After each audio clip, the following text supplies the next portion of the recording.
to strike the count on Taylor. Reyes fires, swinging a drive, deep left field. It's his way back. Walk the ball. Chris Taylor.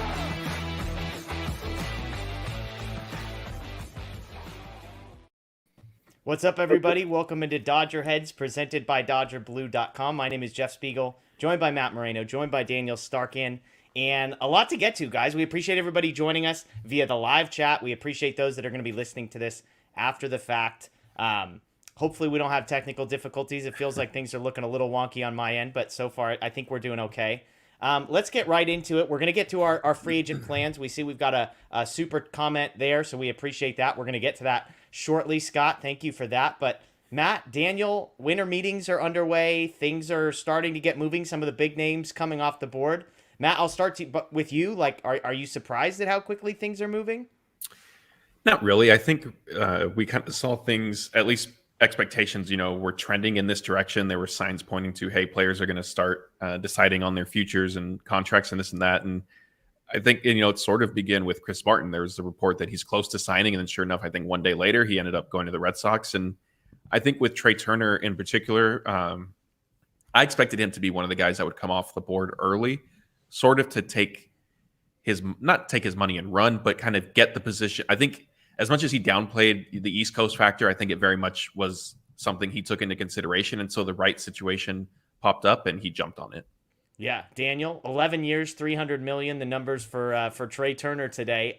That feels like the $300 million number looks about right. 11 years is crazy. Yeah. Well, yeah, the 11 years does look crazy, but part of that was kind of what the Phillies did with Bryce Harper as well. You add on extra years to lower the AAV. So like you said, I think the total dollar amount was right where, we were pretty much expecting, but the years is pretty crazy. 11 years. He's going to be, 40 going on 41 by the end of that. And I mean, we've talked about it. We all love Trea, and if the Dodgers would have found a way to get him back, I think we all would have been happy. But I think 11 years and $300 million is far beyond what we're all, comfortable with.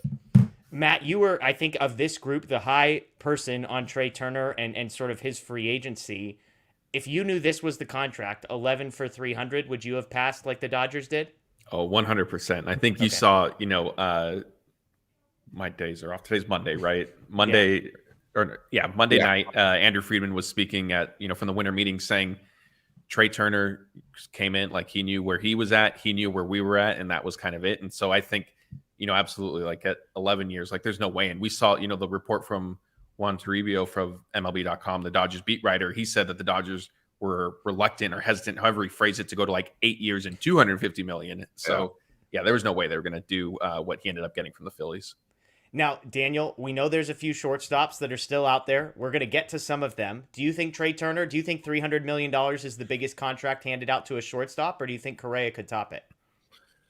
It's tough because I think Correa is going to be somewhere or should be in that same range. Like those are the two top, I think. But as we saw last year, like if one guy gets the big deal, like last year was Corey Seager, sometimes there's not really any teams willing to give out that monster deal. Like maybe they're willing to do shorter terms, high AAV, which is what Correa ended up getting with the Twins. But it's tough to find multiple teams out there that are willing to give, 300 plus million to one player.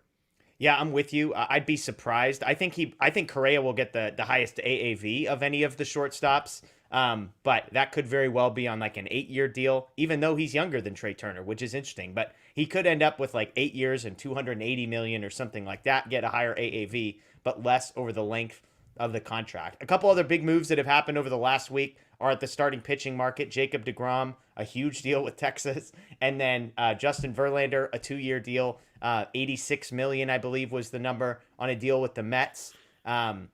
Those are huge numbers, Matt. I mean, obviously, Verlander doesn't get.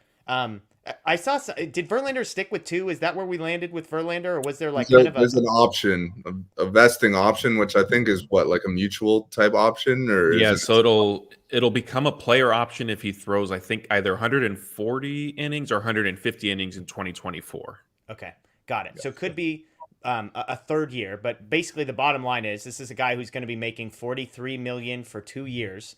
The 2 years we had talked about, none of us wanted to go 3, but I wouldn't have touched 43 million. And then DeGrom, who I've got just as many health concerns about him as I do Verlander, he gets 5 years. Daniel, I'll come to you. I mean, which of those is crazier to you? Like, if you, gun to your head, you had to pick one of those to sign, which would you rather sign? I would have done the Verlander one just because of the years. Like, I know he's older, but he's coming off a great season, obviously. And B, I mean, if it ends up being a disaster, it's only 2 years. Like you just mentioned it with DeGrom, with his injury history, and he's no spring chicken either. Like him and Clayton Kershaw are the same age. He's about to be 35. So for them to go 5 or 6 years, whatever it was, at that high of an AAV, that was just insane, if you ask me. Yeah, Matt, I mean, Texas, right? This is their deal. It's like whatever anybody else is paying, add 20% and no sales tax. Yeah, definitely. I was one of our writers, Ethan, who's coincidentally a Mets fan, was asking me. He said, he was shocked that DeGrom would go to the Rangers and at the contract he ended up getting. I said, that's what they do. Like I don't want to say they overpaid for Corey Seager, but they have to I'll say it. I'll say they overpaid for Corey Seager. They have to give these big paychecks out and get the guys to go. And to answer your question, I actually still would have gone with the DeGrom contract if I were the Dodgers instead of Verlander. I would have taken my chance on him being a little bit younger. Okay. Yeah. I mean, I'm with Daniel. I think DeGrom's is insane to me. I mean, like I feel as good about both of those guys being healthy over the next 2 years. And what was the AAV on DeGrom's deal? It was like 35 or 36 or. Yeah. So, I mean, the AAV isn't all that much different. And so we'll see. But I mean, that's an interesting one we'll get into because the premise of tonight's show is what's our A+ offseason look like? If we were the Dodgers, one of us was in charge, what are the moves we would make to make this team better, to improve, and to go from there? And so we're excited for the folks that are joining us again. Thank you. I am going to throw our guy who gave the super chat up. We'll throw his idea up here because if you've gotten ideas, we're going to get to them.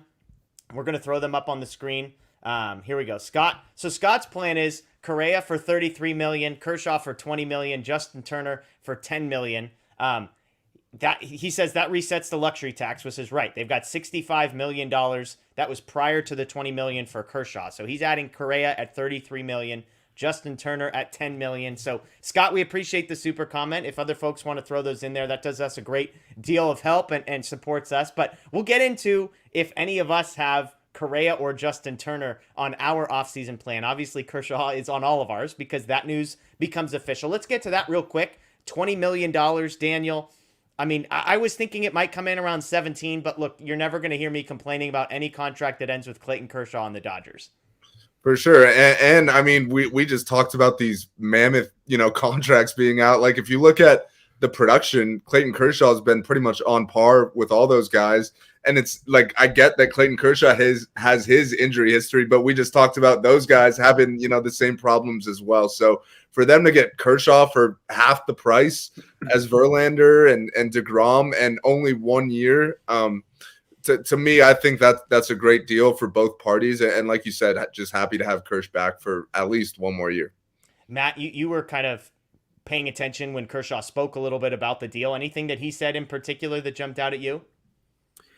A couple things. I think one was he acknowledged that at this point in his career, it's either going to be the Dodgers or the Rangers that he's going to be playing for. He obviously didn't say, how much longer he'll be pitching, but if it's another year, if it's 2 years, like it seems like it'll come down to those two teams, just like it sort of at least conceivably have the last 2 off seasons. And I think personally, he was being a little more kind to the Rangers because like we've discussed on these shows, like he's very open about wanting to compete. And he reiterated that like he feels like the Dodgers, have kind of proverbial unfinished business type thing, then they can make another run at a World Series, which I don't see the Rangers doing. So in my estimation, I rule them out.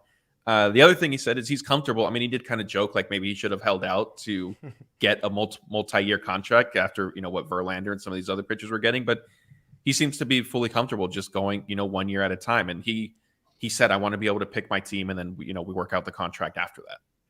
Yeah, it does feel like the Dodgers have done right by him, so they've earned the trust of not needing to sign these crazy multi-year deals because they know, hey, we're not going to give you the qualifying offer. We're not going to tie you down and force you to be somewhere you don't want to be. And they've been fair with him, I think, financially. I think there have been, most of these deals would qualify as fair, but I think there's a couple times where you say, you know what, that's probably at the top of what he would have gotten on the free agent market, and the Dodgers have gone there. And so exciting news. I tweeted, hey, there's nothing better than waking up on a Monday and seeing that the Clayton Kershaw news was official about Took a while. years. Yeah, 3 weeks, excuse me, about 3 weeks after it was basically reported. And so that's the first domino to fall. As my friend Daniel would say, no disrespect to Shelby Miller here, but the first major domino to fall is Clayton Kershaw coming back. And so again, let's get into this exercise. So here's kind of the way that I look at the Dodgers. As things currently stand, here's where the Dodgers roster is at. And this is important because, as we can talk about, I've gotten into plenty of conversations on Twitter over the last 24 hours about how good this roster as currently constructed is. And so if you look at the position players kind of going around the diamond, you've got Will Smith, Freddie Freeman, Miguel Vargas, Gavin Lux, Max Muncy, Mookie Betts, Trace Thompson, Chris Taylor, and James Outman. As of today, that's probably your starting lineup to some degree. On the bench, you've got Michael Busch, a prospect that many people think might be up, and Austin Barnes. That's kind of it at the moment for some bench bats. Rotation-wise, you've got Urias, you've got Kershaw, you've got May, you've got Gonsolin, and then I would put Ryan Pepio in that fifth spot. Then you've got Michael Grove, Andre Jackson, and some prospects like Bobby Miller and Gavin Stone lingering there. And in the bullpen, you've got Evan Phillips, Yency Almonte, Alex Vesia, Brusdar Graterol, Daniel Hudson, who should be back at some point in the first half of the season, Shelby Miller, Caleb Ferguson, 7 guys I feel good about. Then you've got Brule, Bickford, Reed, Gonzalez kind of lingering. And so, Daniel, as you just hear that group on paper, is that group good enough to go into this upcoming season? None of us expect that to be the group, but let's just say worst case scenario, the Dodgers play it smart, as they would say, and they don't overpay for anyone, which means they kind of don't really do a whole lot. As it stands, are you worried about that group and their ability to compete next season? I mean, I think that's a great foundation right there. Like if they were literally doing nothing, I wouldn't feel too happy going into the season, but considering where they're at, I mean, where we are at in the offseason just started, considering where they're at, as far as a luxury tax purpose goes, there's still some room under there. It's a really good foundation. Like, yeah, they lost Trea Turner. They lost some good players, but they still have a lot of good players as well. And it starts at the top. Anytime you're starting a roster with Mookie Betts and Freddie Freeman, you're in a good spot.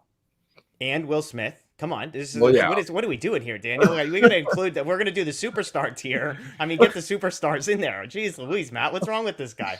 All right. And Austin Barnes. We need to cut on some slack. He's been busy on the Lakers Nation side for us. It's true. They started winning. Daniel doesn't know what to do with himself anymore. Matt, I mean, how do you feel about that group? Matt? Like, I mean, there are holes, and we're going to talk about those holes, but I think of it, it's kind of like, the way I put it today was, the Dodgers were one of the greatest regular season teams we've ever seen last season.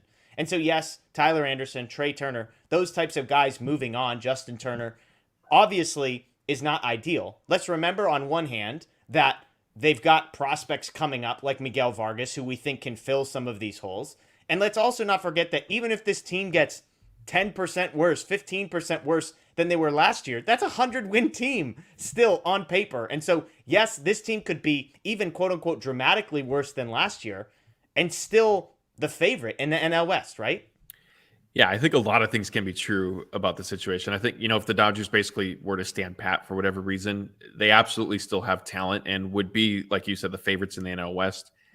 The other side of the coin would be, though, I think that would be, and of course, like I know we're not expecting them to literally not do anything else, but if that were the case, if it's maybe only minor additions from here on out, I think that would be a clear indication from the front office and kind of the first time of, yeah, we're absolutely resetting the luxury tax. Like, not that we're tanking, but we're definitely, that is kind of the priority this year. Whereas I feel like in years past, they've done a good job of resetting it, but doing it while still making additions and, not completely just throwing the towel in. And so it would be a disappointment, honestly, if it's just, a guy here and a guy there rather than making some sort of splash. Yeah.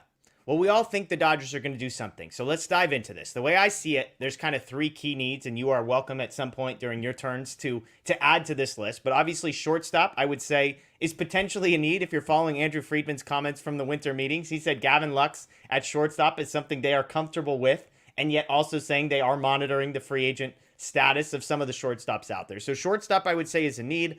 I would add left field, maybe just outfield, depending on how you feel about certain guys in center field. But I think there's an outfield need. I don't know if James Outman, Chris Taylor, and Trace Thompson, that you trust 2 of those guys to figure it out enough to be an everyday player. And then the 5th spot in the starting rotation is currently held down by Ryan Pepio, a younger guy, top 100 prospect. Didn't necessarily show us a ton as a rookie last season in limited appearances. I'm not sure that the next wave, Bobby Miller, Gavin Stone, and again, people have argued with me on this. I wouldn't say that they're necessarily ready to just be penciled into the rotation on opening day. So I think starting pitcher would probably be the other one. Maybe relief pitcher, a minor need. Like I said, I think they've got 7 arms out of about 8 that you feel pretty good about. So I think you could add, the bench is a thing, but I think if you deal with the outfield, if you deal with shortstop, some of those guys move to the bench. I think you sort of sort that one out. And so here's the exercise. If you were in charge and if you could press buttons and get whatever you wanted within reason, what does the A+ offseason look like? And the wrinkle we are going to throw in is something that Matt just mentioned. For the purposes of this exercise, we are going to follow the breadcrumbs and operate under the belief that the Dodgers and Andrew Friedman are motivated to get under the luxury tax, to stay under the lowest tier, to reset that tax so that the penalties stop escalating. Prior to the Kershaw move, they were about $65 million under the luxury tax. That would put them about 45, Shelby Miller, somewhere in the $43 to $45 million in space left. So we're going to use the 45 million number tonight and say, Matt, Daniel, Jeff, if you had $45 million to spend, you can make trades, you can sign free agents within reason. What would you do? So let's go through each of our moves. We'll start with the biggest move that we personally would make. Matt, I'll let you go first. What's the biggest splash that you're making as general manager of the Dodgers if you had $45 million to spend and looking at the world as it currently stands? Oh, so I'm only general manager, not president of baseball operations. You could be whatever you want, okay? Being general manager, yeah, maybe you don't want to be GM. Nobody even knows who the Dodgers GM is. We'll go with president. You're Andrew Friedman's boss. How about that? Okay, I can do that. So my first move would be Xander Bogaerts. Okay. And I'll go hopefully 6 years and $200 million gets that done. Wow. Okay. That's 7 for 189 is what MLB Trade Rumors has projected. So yeah. So I knocked off a year, gave him a little extra cash as a thank you. That's a great deal for Xander Bogaerts. That's the Bogaerts right there. So that puts you at what? 33 million AAV. Yes. Okay. Am I going next move or are we going around the horn? No. So just walk me through. What is it about Bogaerts that you like? So I mean, obviously, like you said, and like when I've been on here in the past, Trea Turner definitely was my first choice, and I mean, not necessarily at 11 years and 300 million, but now that he's gone, Dansby Swanson isn't somebody that I'm particularly high on at the dollar amount that you may need to commit to him. Carlos Correa, I just think there's too much baggage and history with the Astros and the cheating, and then again, like Jeff, you and I have discussed and agreed that it wasn't just that he was on that team, but then his reaction and response to everything and just being really defiant. So that eliminated him. But, the Dodgers have a significant need at shortstop. And, I guess, if I am Andrew Friedman's boss, I could move things around and say, let's go after a big outfielder instead. But Aaron Judge, I've been a little reluctant and hesitant with as well, just if it's going to take, I know there's speculation now that it could be 9 years to sign him. Yeah. So I chose to address shortstop was still one of the big free agents available. Okay, I'll go next because I'm actually in agreement. I don't know if we're all going to agree on this one, but I've got Xander Bogaerts as my number one move also. I'm a far better negotiator than Moreno over here. So we're doing 7 years for 189, which is the MLB Trade Rumors projection. So that puts him at $27 million a year. The more I dug into this, the more I just came away impressed with him. The defense is the biggest concern. I understand the folks who say, hey, with the shift being banned, do you really want to go out and sign the guy who is the worst defensive shortstop of the bunch? Trea Turner potentially excluded. He feels like he's in that tier. He got better last year. They positioned him a little bit different in Boston. We know that the Dodgers are the best at defensive positioning of any team in Major League Baseball. He's the best offensive option of all of the shortstops over the last 5 years. He's only 30 years old, so it's not crazy. I think he's going to be the cheapest AAV of the bunch other than Swanson, who I think is in his own tier. I think he's the least number of years as well. So if I can do 7 for about 190 for a guy who just turned 30, I think that one, I like it. I like that the bat is his calling card because I think that's probably going to age the best of the traits. Like if you said, what's each of these guys' best trait slash biggest concern, and which of those do you trust and hate the least moving forward?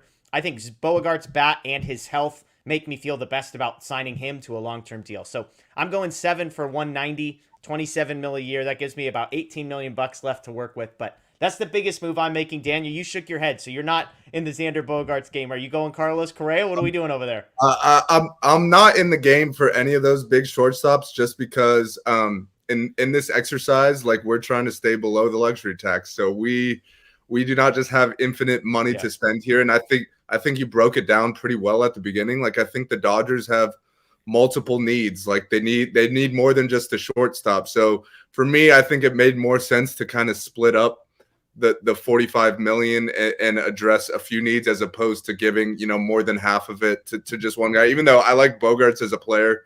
And if we're living in a world where they're not staying below the luxury tax, then I'd be, absolutely all over that. I like him as a player as well. And I'm not too concerned about the defense, but my big move, this is my biggest move is a trade. Actually, we've talked about it. It's the Brewers trade for Adames and Corbin Burns. I think that addresses the team's two biggest needs, which is shortstop and starting pitching. I know the Brewers have pretty much come out and said that they're not necessarily going to be trading either of those guys. So I think it would have to be a really good package, which I'm willing to offer over here. And I'm gonna start it with Tony Gonsolin. I think he's coming off a career year, first of all, and I just think he's kind of reached his ceiling. We haven't really seen a whole lot from him in the postseason. I know he had his injuries this past year, but I just don't know realistically if he's ever going to be that true ace that you want.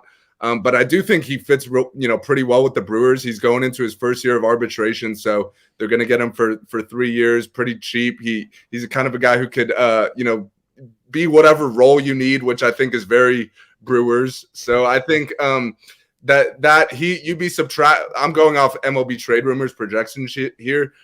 Gonsolin's projected $3.5 million. Burns and Adames together are projected about $20.5 million. So money wise, it would only be adding $17 million for the Dodgers. Of course, you also got to send a pretty good package back. So in addition to Gonsolin, I would do Bobby Miller, Michael Busch, and a couple more prospects. I know that's a lot. I know a lot of people are really high on Bobby Miller. He also seems like someone the Brewers would like. They like those kind of toolsy, he's got a big arm. So I think that's kind of the big move I would make. I think looking at the rest of the farm system, you could kind of afford to subtract a couple of these guys to bring in. I mean, Burns is a game changer on the mound. Just won a Cy Young a year ago, and he pitched 200 innings. This past inning was really good. And then Adames is a really good shortstop as well. Solid defense, has been swinging it well the last couple of years. So that addresses your two biggest needs right there. You're getting two good players. Yes, you're giving up a lot, but you're not giving it up in money. You're giving it up in prospects. Yeah, and I think what you're getting at is something that we need to acknowledge, which is the Dodgers are obviously going to try and win the World Series next year. And if there are two ways to improve your team, one is to spend money, which is what they have essentially done for the last 5 or 6 years. They have not traded away prospects. They have just gone out and signed major, like guys like Freddie Freeman. They have extended Mookie Betts, those types of things. Obviously, they've made some trades, but they have chosen to spend their money rather than their prospects overall. If you're trying to get under the luxury tax, that's how you flip that around. You say, okay, if we want to get better, we want to go get a guy like Corbin Burns, who I would argue I would rather have than Verlander or DeGrom, who just signed because of health. Then you can do it in a way that only costs you $17 million, but it's going to cost you Bobby Miller. It's going to cost you Tony Gonsolin. It's going to cost you Michael Busch. And so at least on my list, you're going to see some moves like that, ways that you can get really good players, but at a discount, it's going to cost you prospect. Matt, real quick, just reacting to that, Bobby Miller and Tony Gonsolin on the move for Adames and Burns. Let me start with Adames and Burns. Burns, I think, is easy. We all like Burns. Do you like Willy Adames as an option for the Dodgers at short?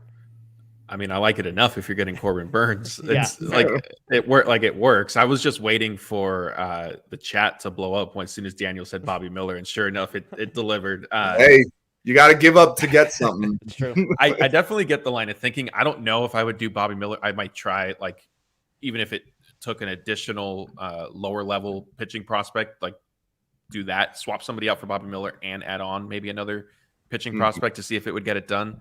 But I mean, if that's what it was, like I wouldn't fully hate it. I would just think like, oh man, like Bobby Miller, like that seems like maybe it could end up costing us. And I saw, somebody say throwing Pepio. Like I would definitely try like Pepio first. Yeah. I mean, obviously, if you could do it while keeping Bobby Miller, I'd be on board with that. But to me, like the Brewers don't have to trade these guys. They each have 2 years of control left. They're both right in the middle of the prime of their careers. So if the Brewers are going to make that trade, they're going to need a lot back. So yeah, I'd hate losing Bobby Miller, but to get Corbin Burns, who's an ace right in the prime of his career, he's a SoCal kid. To me, that's the type of deal that would be worth giving up, that type of package. Yeah, and people didn't like my Burns over DeGrom comment. I mean, Burns over the last 2 seasons has thrown almost 400 innings. He's put up 12 wins above replacement. So I'm not talking about like if both of these guys are healthy and pitching at their peak, who is better? Sure, maybe DeGrom is better. But I'm not counting on DeGrom to give me anywhere close to the 200 innings that you can probably hope and expect to get from Corbin Burns. And by the way, Corbin Burns is doing it at an elite level. So that's just where I'm at. It's not like peak versus peak. It's who would I rather have on my team for the next 2 years if the cost is either $38 million a year for DeGrom or an elite prospect like Bobby Miller. The Gonsolin one's interesting to me just because I'm so fascinated what his trade value would be. Like you said, I mean, he's got 1 more year of team control than Burns, so not a huge difference there, but he's coming off a great year, but he's also had arm trouble. So I'm not sure, like, I almost wonder in trades if Gonsolin's more valuable to the Dodgers than he is to another team, but who knows? I think the Bobby Miller and Gonsolin and Michael Busch, I think that's like in the right realm for what a deal like that would cost. And so, hey, if you could do it before the year so that you get a full year out of Corbin Burns and then another year after it, then sure enough. So, Matt, let's circle back. So we've gone 1 move each. Daniel has solved basically all of his problems in 1 trade. Matt and I have just signed a shortstop. You've got Xander Bogaerts for like, what'd you say, $600 million you're giving him or something like that? So I'm just kidding. Yeah, I was generous. What's your second move, Matt? With about $15 to $18 million less. Yeah, we're going to be cutting it close. We might have to play with the math at the end a little bit. This one will be a little bit of a legacy type signing in the mold of keeping Clayton Kershaw in the organization. So I'll go 2 years. Let's see. I have $28 million in my notes here for Justin Turner. Let's bring it down to 26. Okay. Knew this was coming. Safest bet on the show was Moreno signing Justin Turner. I think, in terms of third base, like he's obviously not your everyday third baseman. I like him there better than Max Muncy, frankly speaking. I was surprised that the season unfolded the way it did with Muncy playing so much third base as opposed to second base, which is what I think we all sort of expected when they signed Freddie Freeman. And then Turner's your DH. It would basically be the same combination of what you saw this year, where he's your DH, he's your third baseman, and stuff like that. Okay. Bat bench. Daniel, Justin Turner. I'll let you go first. Justin Turner. Where I'm at with Justin Turner is if the Dodgers are willing to go over the luxury tax, then I'd love to have him back. I think he's great in that clubhouse. I think, as we saw in the second half last year, he could still swing the bat. But in a world where we're operating in such a small budget right now, I'm just not going to give a quarter of it to JT as much as I love him. I love this. Not Matt Moreno in the chat says Matt's like Oprah in her prime. You get a car, you get a car, you get a car. So there you go. I love the picture. I love the picture in that profile too. Yeah, there you go. We'll throw that one back up. So there's not Matt Moreno. Yeah. I'm with you, Daniel. Like, would I like to have Justin Turner back? Yes, of course. But if we're limited to $45 million and we're going through this exercise, like, you can't go out and sign one of the top shortstops I guess we're about to find out if Moreno can, and like fill all of the needs in the way that I think you can. And so that would be my biggest concern. I'm with you. I think he could still play a decent third base. You could rotate him in designated hitter. Muncy can shuffle between second and third. Vargas can shuffle between second and third. I think there's a fit there. But to me, the cost would be prohibitive. I'll go second, so just to keep the same order. I've got a big trade here, and this is a name that has been in the news for the last couple of days, but I'll go Brian Reynolds trade with the Pirates, bringing him in. 28-year-old outfielder requested a trade out of Pittsburgh. He's got 3 years of team control still remaining. He's an interesting one because 2021 he was fantastic. 2022, bit of a down year. So it's kind of a question of like, is that because he's on the Pirates or is it because he was a little bit overrated in 2021? 2021 plus 900 OPS, still above average according to StatCast stuff last year, even though the numbers overall were down. Defense is interesting. He was playing center field. He was elite prior to last year, and last year I believe he was in the 3rd percentile in outs above average. I think if you're the Dodgers, if you can get Reynolds, you're moving him to left field. He could play left field. You trust Trace Thompson or James Outman or somebody like that to play center field for you. The prospect cost is not going to be cheap, but 3 years of team control, he's owed just $6.5 million, 2 years of arbitration after that. So I think if you can make a deal for a guy like Reynolds, maybe you free up a couple 40-man roster spots by trading some prospects away. Obviously, you get a really good option for you out in the outfield at just $6.5 million a year. The trade for me, I think a guy like Reynolds, I don't know. I mean, the prospect stuff, some people are probably going to think we're underpaying or overpaying. I'm going to use Andy Pages as the centerpiece here. He feels like a very Pirates guy just because the upside is like insane. I think there's some people that think Pages, the launch angle unicorn, as they say it, is a young guy who could be a legit superstar in the mold of maybe the last guy that the Dodgers traded away to the Pittsburgh Pirates. But I'll go Pages, Nick Nastrini, one of the top prospects. You could probably sub in Maddox Bruns here, maybe both of them. I think Eddie's Leonard could be a part of this deal, some of those guys on the fringe. So I've got Pages. Let's go Maddox Bruns and maybe Nick Nastrini. We'll just do all three of those for Brian Reynolds. So that's my second move. That solves my my outfield issue. Just $6.5 million there. So I've got about 10, 11-ish million still available. Before we move on, Daniel, I'll start with you and then Matt. I mean, Brian Reynolds, do you like the fit for the Dodgers? I like Brian Reynolds. I don't really know how to weigh packages. Like if they could do it for the package that you just said, sign me up any day of the week. I just kind of similar to the Brewers thing. It's like the Pirates don't have to trade him right now. Like he's still got 3 years left. So yeah. I feel like you'd have to kind of, blow them away to get a deal done. But I like Reynolds. I think he's a solid player. I'm with you.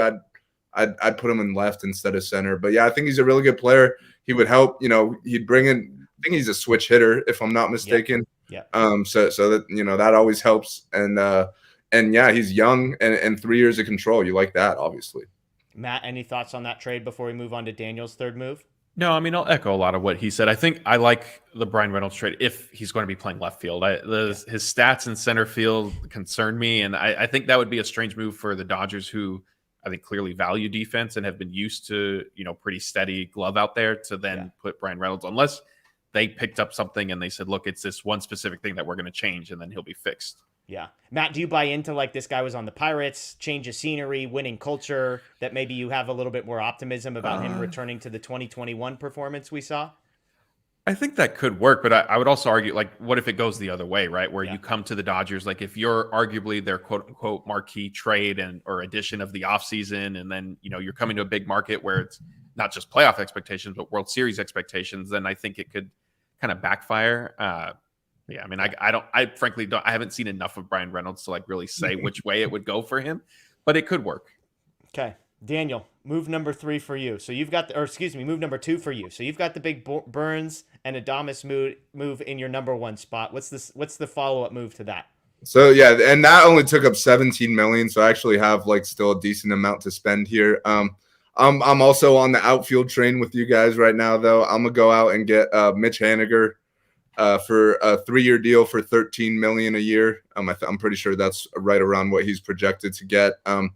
This kind of would remind me of the Pollock signing, where it's a really talented player, but he gets hurt a lot. And we talked about how the Dodgers need an outfielder. He could fill right in there in left field. He hits lefties really well. I think the bat plays as long as he's healthy. I know the defense is nothing special, but that's okay when he's in left. So I think $13 million is very manageable for a player of his talent level. And I get the injury concerns. You just kind of got to hope for the best. I mean, AJ Pollock gave the Dodgers, a couple pretty good years. And if you could get that same type of production out of a guy like Haniger, you take it. Matt, where are you at? I did a video with Blake, and was it with you, Daniel, or was it with Scott? Yeah. It was. Oh no, it was with Scott. It was with Yeah, Scott. I was the low man on Haniger. They both liked him. I mean, the issue to me is injuries, which you acknowledged. Missed 100 games in 19, all of 20. Played well in 2021, and then missed 100 games again this season. But that's baked into the cost. He's only $13 million a year for 3 years. Would you be in the Haniger market if you were looking for an outfielder and had some money to spend? I would. I think I would maybe try to get it where it's like a 2-year deal plus some sort of option for a third year. And I think at the 12, 13, 14 million AAV dollar, like that sounds about right. But he's not something like I wouldn't necessarily make him a priority. I think it would be more of, hey, we've gotten to, January, maybe middle of January. You're still a free agent. We kind of have a need in the outfield. Like, can we make something work here? Yeah.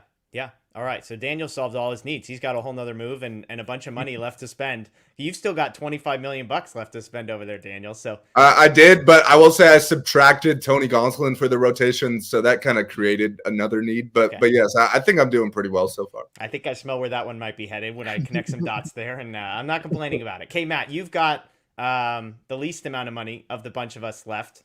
You have not solved the outfield problem, and you have not solved the starting pitching problem. So we have a blockbuster trade coming down the pipeline in move number 3. Not a blockbuster trade, but it will address the rotation, and I think it would be a trade for Pablo Lopez. Oh, obviously. the guy that you hated. Oh my gosh, you were so out on him. I know. Well, hey, times have changed. I've run out of money. His projected salary and through arbitration, I think, was like $5.6 million or something. So let's call it an even 5 is what he'd end up getting.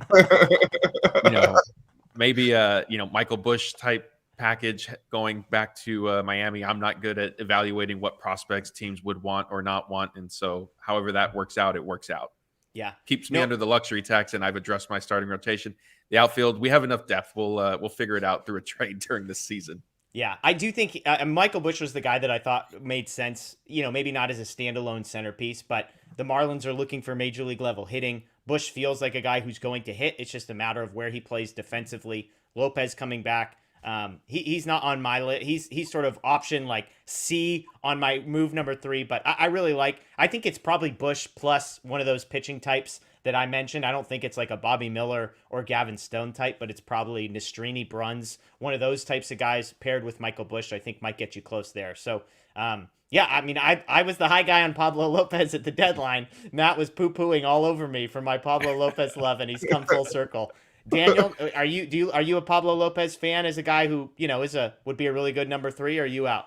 I'm not a Pablo Lopez guy personally. I guess if you could get him pretty cheap, but I'm pretty sure there's like a rumor right around the deadline that they were asking for like an arm and a leg for Pablo Lopez. So if that is still the case, I'm out. Yeah. Somebody in the chat. I'm going to strong arm the Marlins into that trade. Like half a year, more time has passed. I have less years of team control. So you're going to take my offer. Yeah. And we'll see. I mean, so somebody's saying they asked for Gavin Lux and 3 big prospects. Obviously, we're trying to work within the realm of reasonability. I would say anybody that tries to guess prospect trades is going to get crushed. We're doing our best. We're doing this for the people. We're putting ourselves out there. And so it might cost a lot more than that. We'll see. Okay. Move number 3 is we're looking at starting pitching. And I've got 3 options. One of them was Pablo Lopez, which Matt talked about. But I'm just going to go the easiest route. Give me an Andrew Heaney reunion. 2 years, $20 million is the projection that I saw. This guy, I mean, I laugh every time I look at Heaney splits because he had the most extreme sort of pitching line that I've ever seen. He was second in baseball in strikeout to walk rate. He was bottom 10 in home run rate. So on one hand, he has a number that makes him look like one of the best pitchers in baseball. On another, he's got a number that makes him look like the worst pitcher in baseball. Obviously, there are injury concerns, but if I'm the Dodgers, I'm looking for quality and not quantity. We're looking for, can we get 115 innings out of you that are going to be really good innings? I saw enough to believe that the swing and miss stuff is real. Can they fix the home run rate? Maybe not. They clearly tried, and it didn't really work all that well in year 1. But I think if you can get 115, 120 innings like you did from him last year, I think you feel pretty good about the 2 for 20 near number. So I like him. I'll throw one other intriguing name out there that I don't think either of you are going to mention because we're talking dumpster diving. This might be a little bit deeper in the dumpster. But when I dug in, Jamison Talon, I don't know how to pronounce his last name. Tyone. 31-year-old right-hander. He was the number 2 pick 12 years ago. was a top prospect for 5 or 6 years, pair of Tommy John surgeries. He's thrown 160 innings-ish the last 2 seasons. Each of the last 2 seasons, 4.0 ERA guy. I just feel like that's kind of the Tyler Anderson-ish move if you want to live in that realm. I think their projected is like 4 for $56 million. So I think that seems a little high, but if you can get him down in that 12 to 13-ish range, is there, a deal out there that the Dodgers tap into something that this former prospect has? Can they just even if he throws a 4 ERA and gives you 160 innings, I think you feel decent about it. So that's another name, but I'd prefer Heaney. So that's going to be my third move. Daniel? I don't have a lot to add there, but that is my third move as well. Andrew Heaney, I should say, not Tyone. I like Heaney as well. I think he had a really good year. I think obviously the strikeout numbers are eye popping, and it's just a matter of can he keep the home run numbers down. But I think that's a great guy to have in the back of your rotation. Like you said, 2 for 20, even with an option at the end of that or something. That's very manageable for the production you're going to get from him. So I still have 15 million left over. I'll use 10 of that for Heaney to round out my rotation. Okay, there you go. Is that all you have? I feel like you didn't spend any money. Well, so I spent 17 on Burns and Adames. I spent 13 on Haniger, puts me at 30. So 15 left, and now 10 is going to Heaney. Okay. So the one guy that we didn't mention that I think is probably worth having a conversation about is the top starting pitcher left on the market, a guy that the Dodgers have been connected to last year when he was a free agent, Carlos Rodon. Obviously, Matt and I chose to spend our money and go big at the shortstop position. Daniel, I know you're a guy. Zaidi went and got him last year. We know Friedman and Zaidi tend to be like-minded. They got what they were hoping for. He had a fantastic season. Would you consider Rodon here, Daniel? Or once you're limited on the budget, do you feel like you've got to go elsewhere? I like Rodon. I just think he's going to get – I think I'd be most concerned about the years with Rodon. Like, I think he's going to get 5 or 6 years probably at like 20-something a year.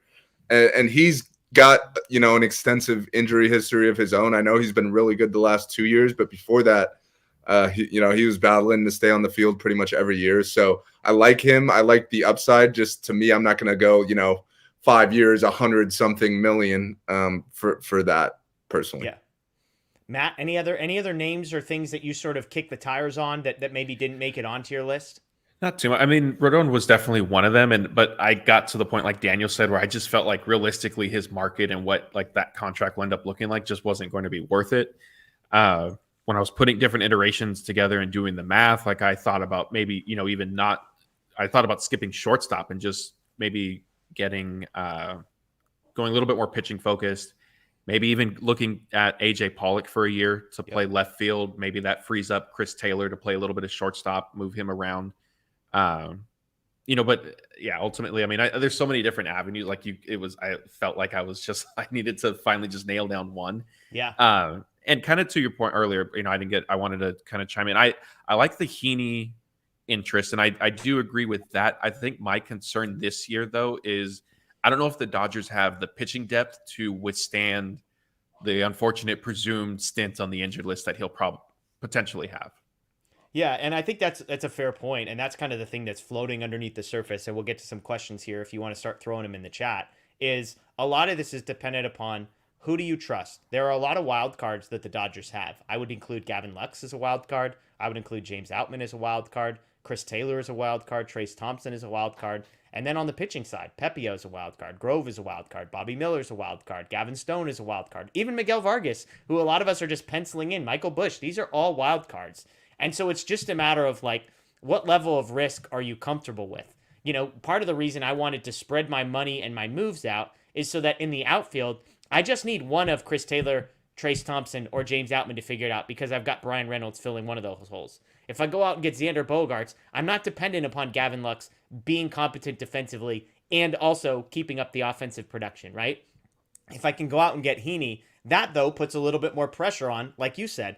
We know if I'm trusting Kershaw, May, Gonsolin, and Heaney as my 2 through 5, that I'm probably going to need to come up with like 60 starts to cover up for those 4 guys. And the options are Pepio, if I haven't traded him, Grove, and then Miller and Stone, who have like 8 combined starts at AAA. And by the way, those numbers weren't great, whatever you want to do with AAA level numbers. And so I just look at those and it's kind of a risk thing. Daniel, I'll come to you and I'll try and summarize all of this with, are there any of those quote unquote wild cards that I just mentioned that you feel better about than others? Like maybe are you like, hey, I feel good about a Chris Taylor bounce back, or I believed in what I saw in Trace Thompson, or even on the pitching side, are there guys that you feel good about that you're saying, I'm willing to take my chances that this guy or these couple of guys figure something out?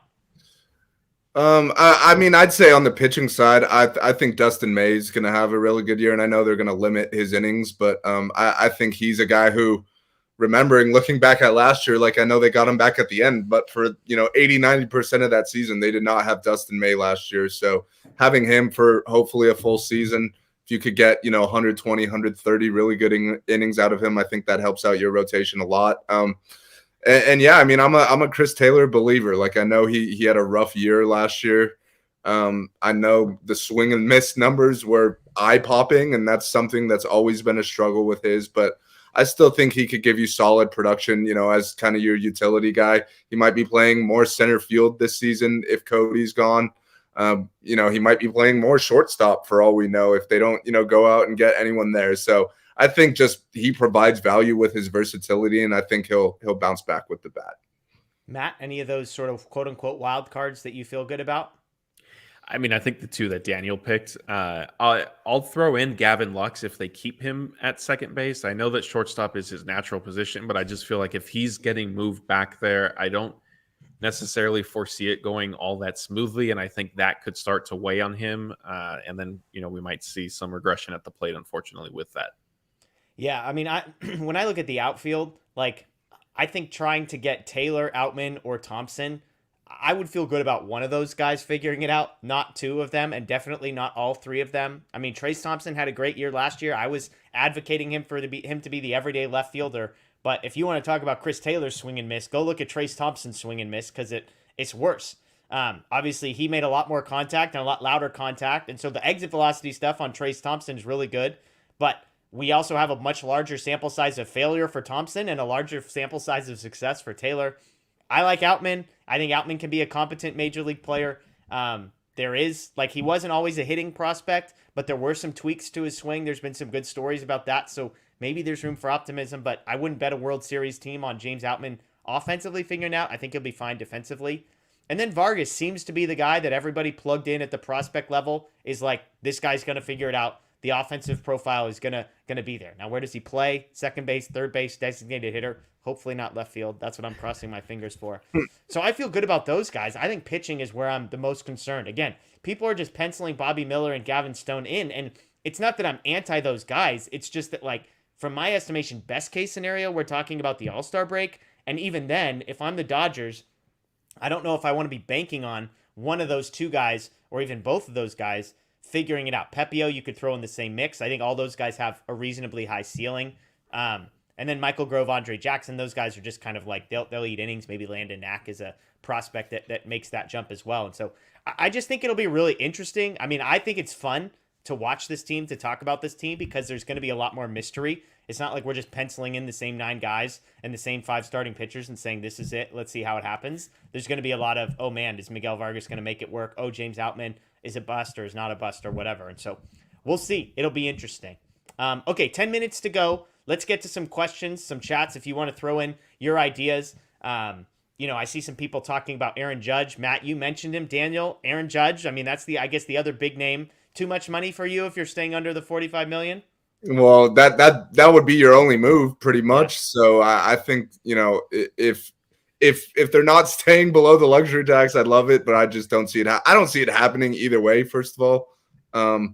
But yeah, I mean, he's a great player, but I just think that, the years and the money, obviously, as he deserves, is going to be astronomical. So you don't typically see the Dodgers involved and in the rumors with those type of things, but it's rare that you see them, actually make that signing.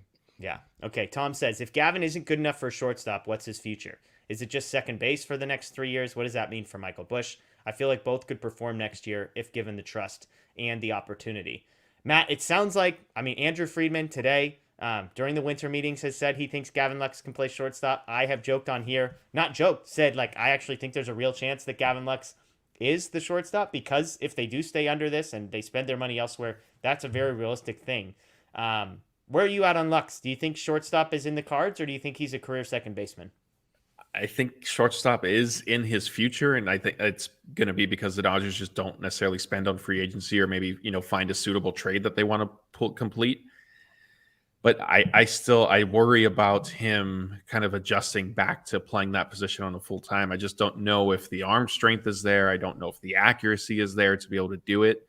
And, it's a fair question, because if he is at second base, then it does, like, at some point he, may start falling short of sort of meeting expectations. And you could have Michael Busch, who is kind of the new Gavin Lux, right? Where he's up this hot prospect on the rise. If he keeps hitting and putting strong minor league seasons together, he's going to need his shot at the major league level.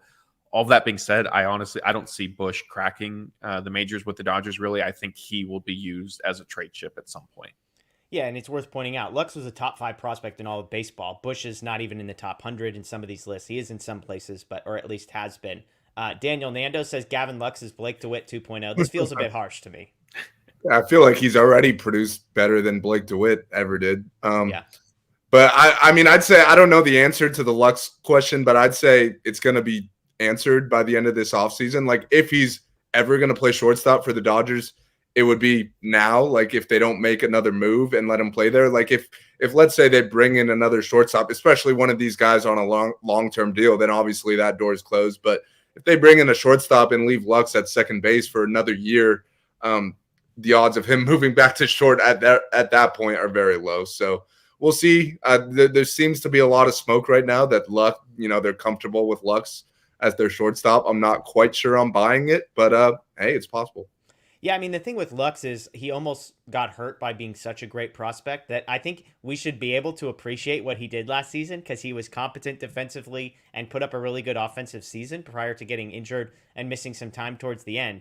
Not like, top 5 prospect in all of Major League Baseball, future like perennial all-star guy, but like a really solid guy that maybe makes 1 or 2 all-star games at some point in his career. Like, I think that's where his career might end up. And yet I think the expectations that people had for him, it's hard to readjust those and say, hey, he's going to be like a really good starter. If Gavin Lux is your 8th or 9th hitter, then like that's incredible. On most teams, he's going to be like, number 6, your number 7, maybe even a number 2 hitter, something like that. And so it's just about adjusting expectations. Same thing. If you thought he was going to be a shortstop and now you're realizing that his future is at second base, that's going to be disappointing to you, but that doesn't necessarily mean he sucks and that he's worthless and we should get rid of him. So interesting thing to say, to see what happens there. Anna wants to know, is going for Ohtani next year worth a mini tank this year? I don't think you have to tank to get Ohtani next year. I mean, like, you could just be really, really good and then go after Ohtani a year from now. Matt, do you think Ohtani is in the future for the Dodgers? I don't, but I mean, to answer the question, I think it would be sort of worth the opportunity. Like I said, earlier in the show, like if the Dodgers don't necessarily make a big splash, I think it would be the first time the front office has kind of clearly indicated like, hey, the luxury tax threshold is very much a real thing for us this time around. And it would be a little disappointing, but if they're still good enough to, compete and put a team capable of winning the World Series. And it doesn't, like we've seen, it doesn't always mean having the best talent, right? Like if that were the case, the Dodgers would have won multiple World Series by now. So if it works out, great. But I don't necessarily see Ohtani coming to the Dodgers. Daniel, do you see Ohtani in the future? I mean, I could see them trying to get him for sure. I mean, we know the Dodgers have been in love with Ohtani since he was in high school, pretty much. I mean, as they should be. And he's an incredible player that we're sitting here talking about team needs. Well, there's a guy who fills 2 needs at once. And if you do, if you reset the luxury tax this year, then you should have a lot of money to spend, next winner. And I know we don't, the Dodgers don't traditionally give out a lot of these big term contracts or, big deal long-term contracts, but if there's anyone who's worth it, I'd say it's Ohtani. So I could see it. I think just looking, if you're missing out on a lot of the big free agents this year, like realistically, how many of those mid-tier guys are really going to improve your roster that much? Like, I think, the Dodgers are really usually either kind of the big fish or like whoever they could find off the street, pretty much, kind of. So if they don't, get one of these big free agents, maybe they just say, hey, let's chill. Let's reset this year. We're still going to compete either way. Like, there's too much talent on that roster not to. But maybe your payroll is at the luxury tax instead of, the highest in baseball as it's been. Yeah. I mean, we've danced around it. Matt, quick yes or no answer. Do you think the Dodgers go under the luxury tax this year? Yes. Daniel, do you think they go under? I'll say yes. Yeah, I think they do too. I just don't think there are guys out there that justify going way over for. Like, I think aside from the shortstops, I mean, really the only way I could see it is if they went and tried to get Rodon and, one of the shortstops out there. But right. once Rodon moves off the board, like, aside from a shortstop, I guess, like, you're not going to go over to give Mitch Haniger $13 million on top of something else. And so interesting to see. Roger asks, will Miguel Vargas be a regular starter next season? Daniel, yes or no? In my plan that I came up with tonight, he's going to get a lot of playing time. I think that question kind of, hinges on if they bring back Justin Turner, because that's obviously they'd be filling similar roles, play third base, DH, right-handed bat. So if they don't bring back Justin Turner, I'd say it's because they really like what they have in Vargas. I think Muncy is still probably going to get a lot of time at third, but he could DH as well. He could play some second, some first if Freddie's out. But I think he's going to get a lot of at bats, as he should. I mean, he's done everything you can in the minors at this point. And if you want to find that next star in your farm system, at a certain point, you got to give him a chance. So I think Vargas, maybe not necessarily your everyday third baseman, but I think he's going to get a lot of ABs. Matt? Yeah, I agree. I don't know if it'll necessarily come at third base, though. And that's only because, like I said, when I've been on here before, like, a lot of Vargas's pregame work has come like at second base and left field. Obviously, that could change. That very much could have just been a byproduct of the roster construction this past season. And, like Daniel said, Justin Turner's still a free agent. So if he's not back, then you need, a backup to Max Muncy. But yeah, I think we can expect Vargas to definitely have regular at bats. Yeah, I agree. I mean, the fact that they put him on the active roster last year at the end and gave him some run, I think told us what they believe about him.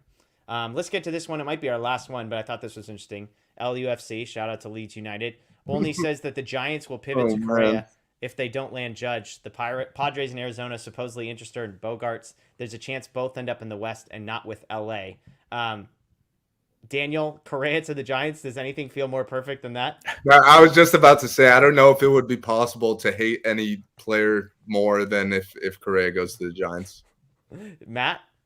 I mean, Daniel summed it up. It would make sense if that's where he ends up playing. I mean, like, I think there's an obvious answer to this question, but I think it's worth sort of talking out. Should the Dodgers care, like, if they're competing against the Padres or the Giants for a player? Daniel, I'll come to you first.